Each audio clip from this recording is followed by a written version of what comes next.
Which of these foundations are better? In today's video, we're going to put them to the test and find out. Hey guys, welcome back. I hope that you're having a great start to your Friday. If you are new here, my name is Julie, and I'll help you find the best affordable beauty and drugstore makeup products. I'll show you how to enjoy your current makeup collection and help you to become more confident and elevate your beauty from the inside out by teaching you my best makeup techniques and sharing with you my most valuable life lessons. So if that resonates with you, you should subscribe and stick around. So I will be coming back with check-ins throughout the day, doing a wear test, showing you how they're holding up and wearing. All right, so today I'm going to be focusing on comparing these two against each other. The Revlon Illuminance Skin Foundation and the Revlon Illuminance Serum Tint, to find out how they differ from each other, like what their wear is like, coverage, all of that. Also, I'm like, how did I already get this so dirty? I don't know. I'm a mess sometimes. And I am going to prime with the e.l.f. Liquid Poreless Putty Primer. I used this for the first time yesterday. I really enjoyed it, and I do feel like it helped this serum tint to last longer. I mean, I don't really know because it was the first time I used this serum tint, but this stuff lasted all day long until I washed my face. So I'm curious to know if it's because of this. The Revlon Skin Caring Foundation, I would say that it probably lasts me about 8 hours and then it starts to break down. So if it lasts me all day, then this e.l.f. Liquid Poreless Putty Primer, such a name, like such a mouthful, definitely helps foundations to last longer if that's the case. So we're going to test this out with those foundations, and I feel like this might minimize my pores just a little bit. It's not like super pore minimizing. Totally forgot to mention that yesterday in my try on of all these products, like my first impression. First, let's go in with the foundation. I'm just going to do a couple of pumps of it just because I don't feel like this has a lot of coverage. So I feel like you have to use a little bit more product than normal. Than like a normal foundation. Another thing that I forgot to mention in yesterday's video is this did not have like a weird smell like the foundation does. So that's another plus to the serum as opposed to the foundation.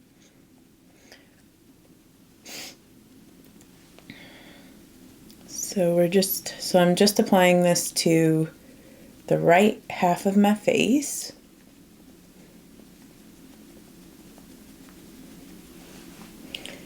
And then I'm going to take some on the side of this sponge, put it on my nose.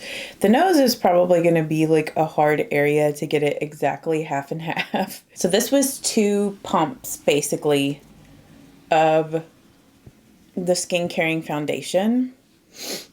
So you can see that it's luminous. I would say that it's a true medium coverage whenever you use 2 pumps. Like if you just use 1 pump, it's going to be a light coverage foundation. But it's very dewy. Now we're going in with the skin tint. And yesterday I applied this with my hands at first, but this time I'm just going to go right in with the sponge. So I just put some here on the back of my hand. I'm just going to spread it out.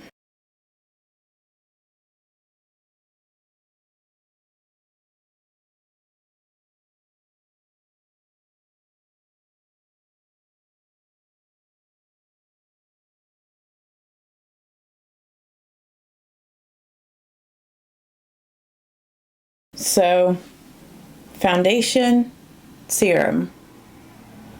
I mean, for me, I feel like they look, you can't really even tell a difference between the two. So the true test with this is gonna see like which one holds up longer, like which one lasts longer. And the colors look basically identical once you get them on the skin. So if you see them straight out of the container, they do look a little different. Like this over here is the foundation. This is the serum. The texture, if I blend this out on my hand, I can tell that the foundation seems a little bit more sheer than the serum. The serum does feel a little bit more like fuller coverage. I'm gonna go ahead and do my concealer now, and I'm just gonna be using the L'Oreal True Match Serum Corrector Concealer. The shade that I'm using in this is in C2 Light, or Light C2. I also used this for the first time yesterday, and I did really enjoy this concealer. I don't know what it is about this concealer though. Like, this concealer did this to me yesterday, but it almost makes my eyes water, like right as I apply it to the under eyes, and I don't experience that with any of my other concealers. And I totally forgot again, because yesterday I forgot to apply this. This is the Catrice Under Eye Brightener.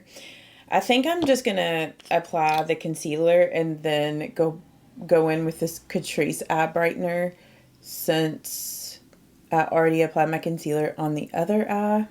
This is what the Catrice under eye brightener looks like. Looks very similar to the Becca one.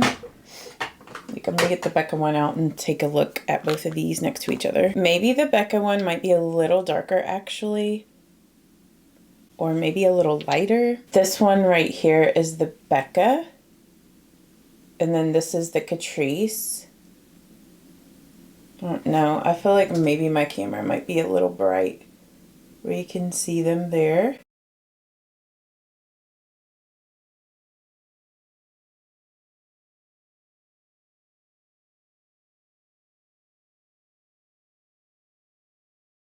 That is a bit more peachy than the Becca one. So if you need an under eye corrector that is more peach and less pink, maybe go for the the Catrice one. I still want to pick up the e.l.f. because I know e.l.f. also has one of these under eye color corrector things. I'm going to go back with a little bit more concealer just because I almost feel like it's too peachy now. And then I'm going to go back with some more of this plumper.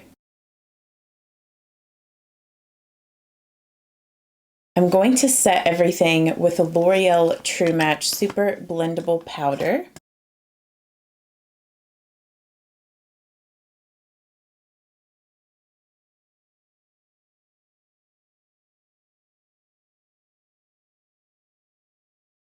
I'm just priming my eyelids with the Hard Candy Longwear Eyeshadow Primer.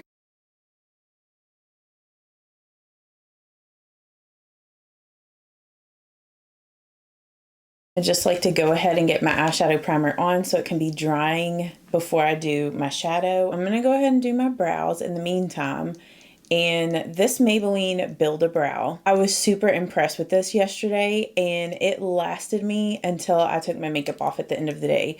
And the little brush strokes that I used to fill in the brows, like, they did not smudge.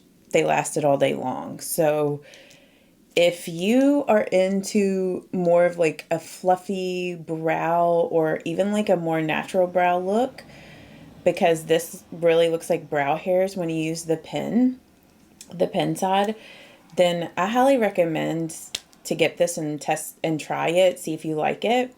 The shade that I used yesterday was Ash Brown, and I really liked that shade.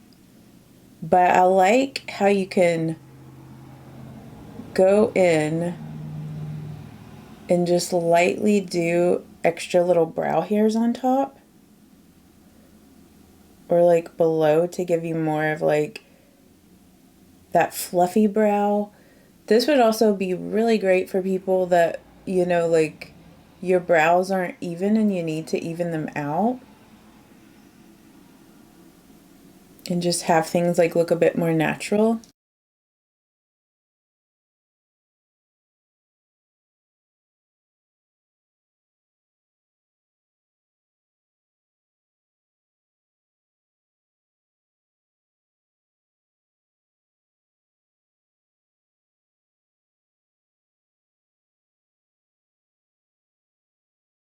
So yeah, I don't know. Can you guys tell a difference with my brows using this? I absolutely love this thing. And then I'm going to go back through with the brow gel.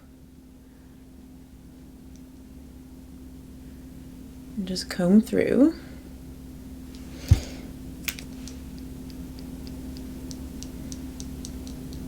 And I wanted to use the Milani Cream Bronzer on top of powder to see how it holds up. Because yesterday I just used it just on the foundation and not on top of powder.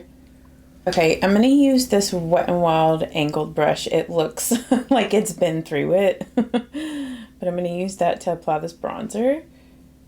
Just put it on the back of my hand there to just dab it off so I don't apply too much.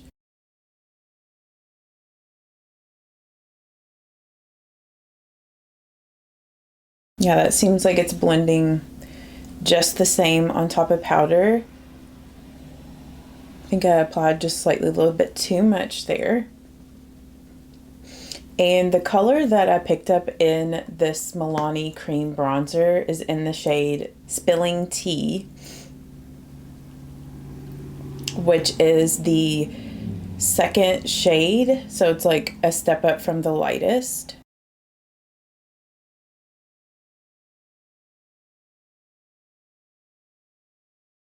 But it's just amazing to think how far cream makeup products from like the drugstore have come, or just like cream products in general. Because, you know, back in the day, it would have been such a no-no to apply cream products on top of powder. Like it just would have caked up really bad and not worked well.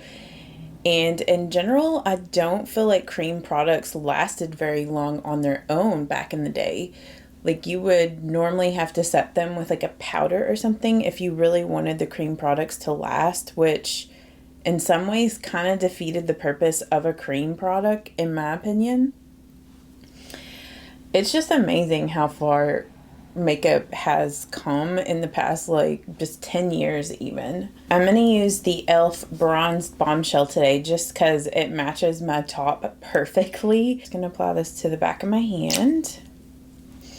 Like so, and then I'm gonna kind of spread it out like this.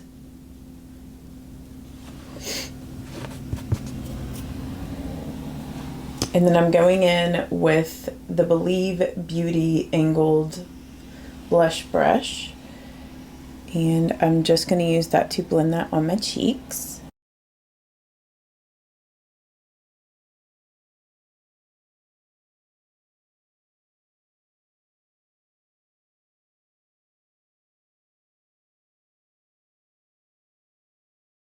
And then I'm going to go back with my sponge and just kind of tone it down a little bit. For my highlight, I'm using the Maybelline Master Strobing Stick. I've really been enjoying this product. It's been discontinued, but I have been able to find this online, so I will link it below. But it's just such a beautiful cream highlight. Like most cream highlights I don't enjoy, so that is kind of like one area, and maybe it's just because I haven't tried the right cream highlights, but I feel like a lot of the cream highlights that I've used anyway are almost like too liquidy, so it is kind of hard to use them over powders without it like disturbing everything. But you guys will have to let me know in the comments if maybe there are some cream highlights that you've tried out that you really like and that don't, you know, disturb powder. I thought I would use the Rimmel Spice palette today. It has been forever since I've used this. It also would pair really well with my shirt that I'm wearing today, so I just figured let's use this.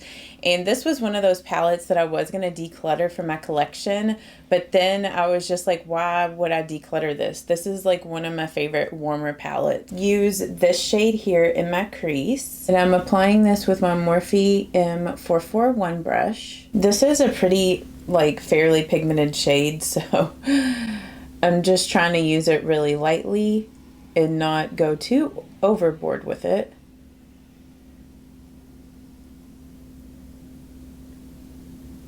That is one thing about this palette. It is very pigmented. Grabbing some of the white shade Using that as my brow bone highlight.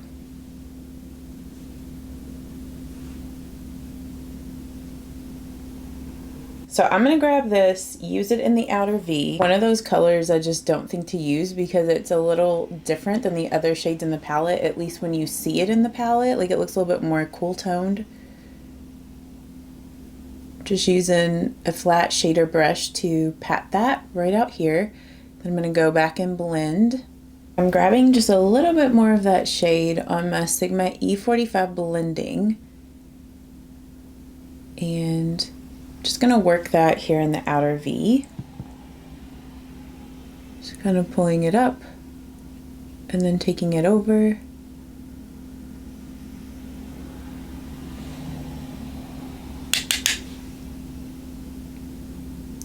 This is just one of those brushes where I feel like it does all the work for you.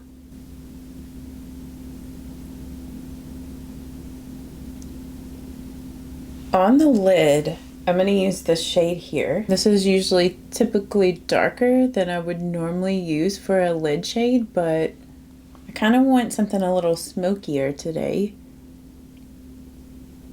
And I just flipped that flat shader brush over and used the other side to apply the shade. I'm going to go back with some of this white and use that as my inner corner highlights. And I'm going to take it kind of up on the eyelid, and I might actually go in with a slightly different color to blend that because it almost is too stark against that other color. So I'm going to take some of this shade here and just blend that so it's not, actually I might just end up using that shade as an inner corner color over top of the white because I feel like the white was just too much against that darker shade. Getting a little of this shade, and I'm gonna place this, that was a little bit too strong. I wanted to place that there at the top of the crease just to warm things up a little more,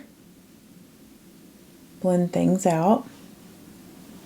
With this purple shade, I'm gonna smudge that on the lower lash line, connecting that to the outer V color. So I really like this smoky look I have going on today. Don't normally do looks this smoky anymore, but I really like the way that that turned out. So glad I decided to keep that in my collection. And I'm going to use my Benefit Highbrow pencil in the waterline just so it kind of opens up my eyes a little bit more since things are pretty dark. I'm just going to mist my face with my Urban Decay All Nighter. So off camera, I applied my mascara and also my lipstick. So for my mascara, I used the Maybelline Lash Sensational in Blackest Black.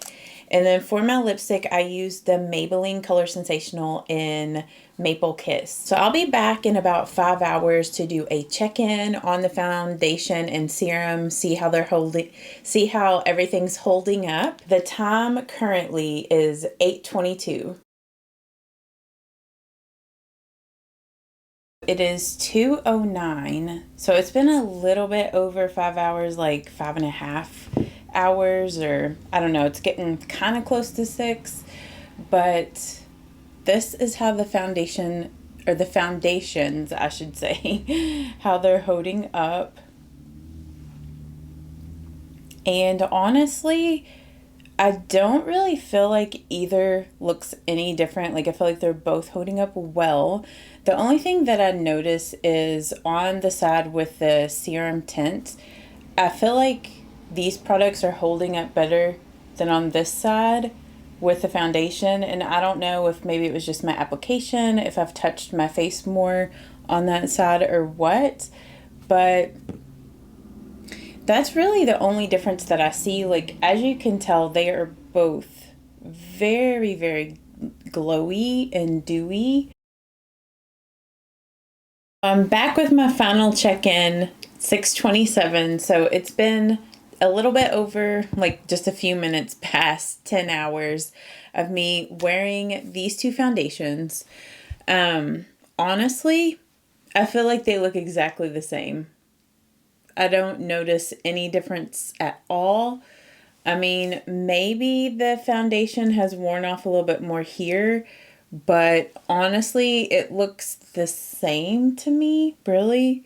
I don't notice any difference. They look exactly the same.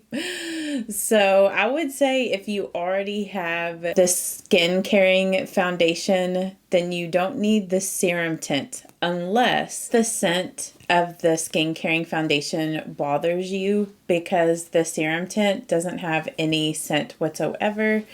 And I don't remember the price difference on these. Let me look it up real quick. On Ulta's website, the skin caring foundation is listed for $17.99 and the serum tint is $18.99. I mean, it's probably a better deal to get the foundation just because you get slightly a little bit more product in here. You get 1 fluid ounce, where the serum tint comes with 0.94 fluid ounces. And they both look like they wear pretty much the same. I mean, the serum tint might last slightly longer than the foundation. And then the only other difference is this one has a little bit of a scent where this one does not. I think I'm slightly a little bit more drawn to the serum tint just because it doesn't have the smell. But if you're going off of cost, it makes more sense to get a skin caring foundation. I hope that you guys enjoyed this review comparison video today on these two foundations. If you did enjoy this, and if you'd like to see more videos like this, give this video a thumbs up. I'm thinking that I might do a video where I compare all of my Luminous foundations against my other ones like this to figure out like which one is the longest wearing and all of that. I hope that you have a great weekend, and I will see you all in Monday's video. Bye-bye. Mwah. You shouldn't doubt yourself, 'cause you're a work of art.